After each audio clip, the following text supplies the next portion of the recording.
Hello guys, দেখেন কিসের ভেতরে দিয়ে গাড়ি চালা লাগে। দেখেন এই সমস্ত রাস্তা দিয়ে গাড়ি চালাই আমরা। বাহ, ওই দেখেন না ভাই, পেছনে ভ্যান আছে।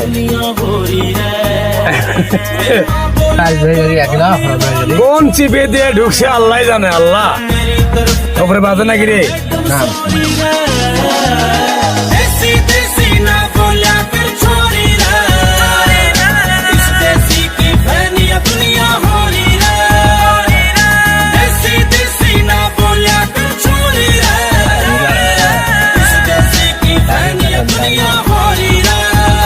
কিসের মধ্যে কি বাড়ি দেখছেন?